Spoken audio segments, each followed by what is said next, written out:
बिस्मिल्लाहिर्रहमानिर्रहीम। अस्सलाम वालेकुम। Welcome to pharma lectures. आज हम फार्मेसी टेक्नीशियन कैटेगरी बी का लेक्चर 4 पढ़ेंगे। सब्जेक्ट है हमारा फार्माकोग्नोसी और टॉपिक है हमारा आज का एलर्जी। सबसे पहले हम एलर्जी की डेफिनेशन पढ़ेंगे। एलर्जी होती क्या है? Hyper sensitivity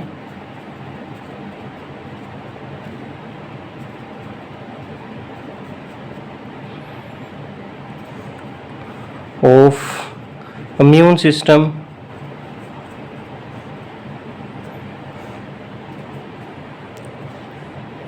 of an individual is called allergy। Means के इम्यून सिस्टम जो होता है वो ज़्यादा सेंसिटिव हो जाता है, ठीक है, किसी भी इंडिविजुअल का एक स्पेसिफिक चीज़ को लेके, ठीक है, तो उसे क्या हम क्या कहते हैं? एलर्जी, ठीक है।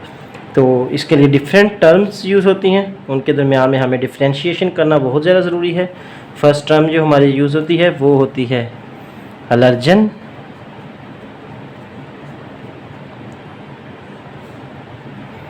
फिर सेकंड टर्म हमारी यूज़ होती है एंटीजन, थर्ड टर्म यूज़ होती है एंटीबॉडी। एलर्जन क्या है? एलर्जन वो सब्सटेंस है जो एलर्जी काज करता है। The substance that causes allergy is called allergen.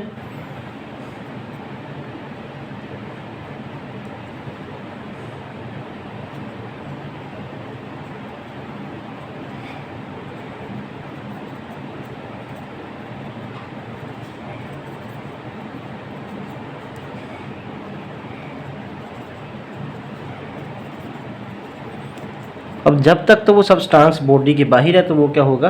Allergen कहलाएगा। जैसे ही वो बॉडी के अंदर इंटर हो जाएगा, इम्यून सिस्टम आपका उसे डिटेक्ट कर लेगा, हमारा कुफ्ते मदाफती सिस्टम, तो वो क्या कर बन जाएगा? एंटीजन बन जाएगा। Foreign substance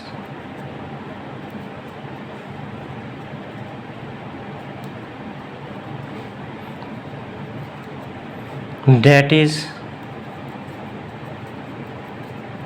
detected by immune system is called antigen. उसे हम एंटीजन कहते हैं। जैसे बॉडी के अंदर जाता है तो आपका इम्यून सिस्टम उसे डिटेक्ट कर लेता है, तो उसे हम क्या कहते हैं? एंटीजन कहते हैं। अब उस एंटीजन को किल करने के लिए हमारी बॉडी क्या करेगी? एंटीबॉडीज़ बनाएगी, ठीक है। तो वो क्या होंगे? एंटीबॉडीज़ बेसिकली प्रोटीन नेचर होते हैं, उन्हें हम इम्यूनोग्लोबुलिन भी कहते हैं। Immunoglobulin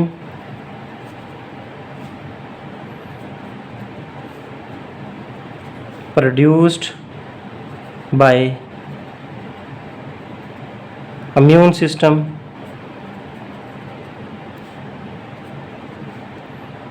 to kill antigen is called antibody। उसे हम एंटीबॉडी कहते हैं जो इम्यून सिस्टम को किल करने के लिए आपकी बॉडी बनाती है, उसे हम कहते हैं कि ये क्या है? एंटीबॉडीज़ हैं। अब एलर्जन की टाइप की बेस के ऊपर हम एलर्जी की टाइप्स बनाते हैं। तो डिफरेंट टाइप्स ऑफ एलर्जी हम पढ़ते हैं।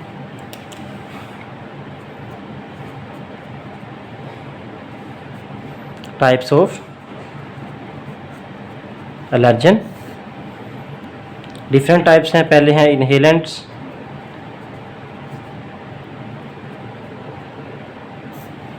सेकंड टाइप है कॉन्टैक्टेंट्स,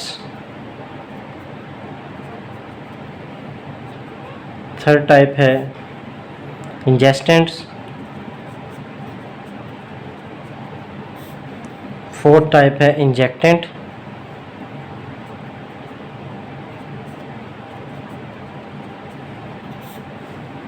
इनहेलेंट्स क्या होते हैं? जो आपकी बॉडी इनहेल करती है, हम सांस के जरिए लेते हैं। इनमें एग्जांपल्स आ जाती हैं हमारी पोलन एंड डस्ट।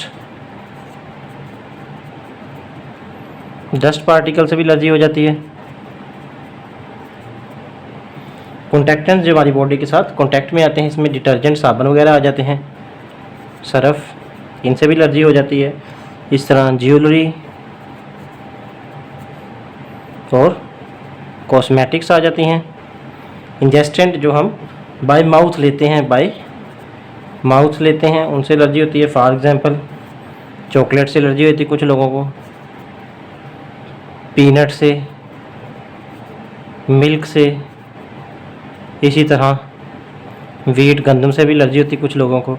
इंजेक्टेंट क्या होते हैं? जो इंजेक्शन के ज़रिए जाते हैं, बाय इंजेक्शन।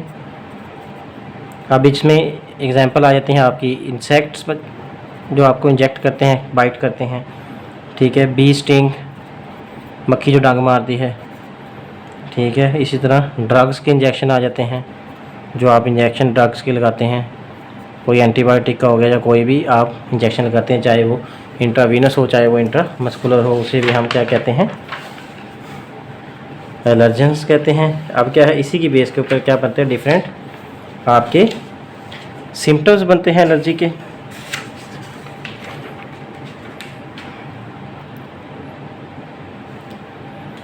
नेक्स्ट टॉपिक है हमारा symptoms of allergy.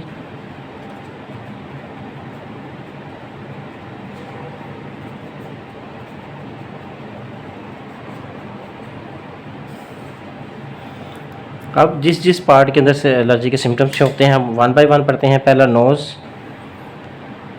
Second eyes, third airways means आपका रेस्पिरेटरी सिस्टम, फोर्थ ईयर, कानों के ऊपर क्या इफ़ेक्ट आते हैं उसके, फिफ्थ के ऊपर स्किन, सिक्स्थ के ऊपर डाइजेस्टिव सिस्टम, स्टोमिक वगैरह।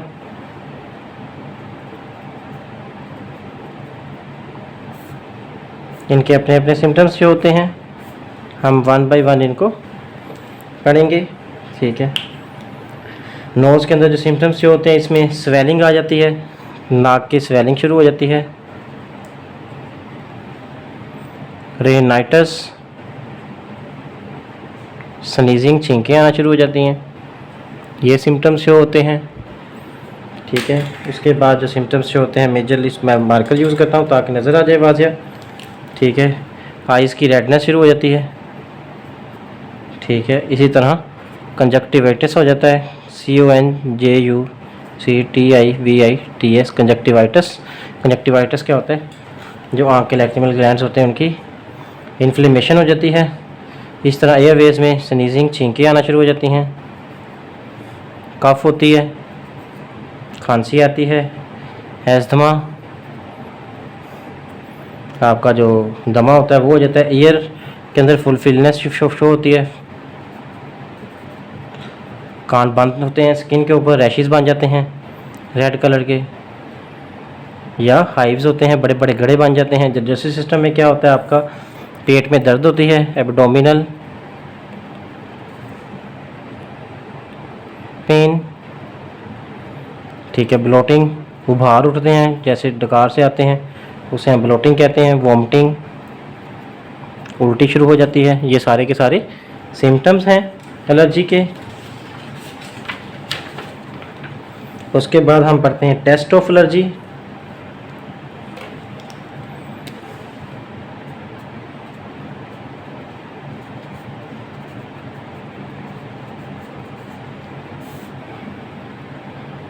डिफरेंट टेस्ट किए जाते हैं।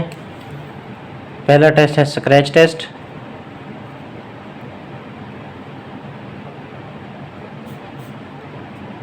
SCRATCH, scratch test. सेकंड है पैच टेस्ट।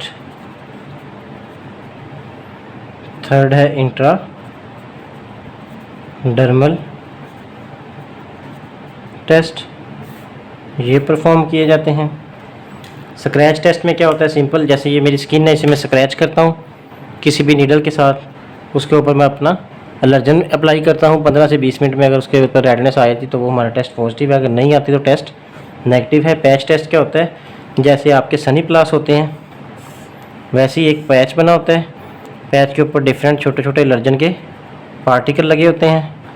अब उस सनी प्लास की तरह पैच को स्किन के ऊपर लगाया जाता है। जहाँ जहाँ पे आपका एलर्जी होती है वहाँ वहाँ पे इसके सिम्टम्स शो होते हैं, रेडनेस आ जाती है। जहाँ जहाँ पे एलर्जी नहीं होती वो रेडनेस नहीं आती। इस तरह इंट्राडर्मल टेस्ट के अंदर क्या होता है कि आपके जो होते हैं एलर्जन उसको हम इंजेक्शन की सूरत में क्या करते हैं, स्किन की डर्मस के अंदर लगाया जाता है। 15 से 20 मिनट टेस्ट किया चेक किया जाता है। अगर रेडनेस आती है, लालगी शो होती है, तो टेस्ट पॉजिटिव है, उससे एलर्जी है। अगर नहीं आती तो टेस्ट नेगेटिव है। जैसे हम हॉस्पिटल्स में नॉर्मली कोई भी इंजेक्शन एंटीबायोटिक का लगाने से पहले टेस्ट करते हैं। तो ये टेस्ट ऑफ एलर्जी है। अगर आपको कोई क्वेश्चन है तो आप लोग पूछ सकते हैं, ठीक है। अगर बाकी का हम जो इसका पार्ट है वो लेक्चर के पार्ट बी के अंदर डिस्कस करेंगे। Bundle of thanks.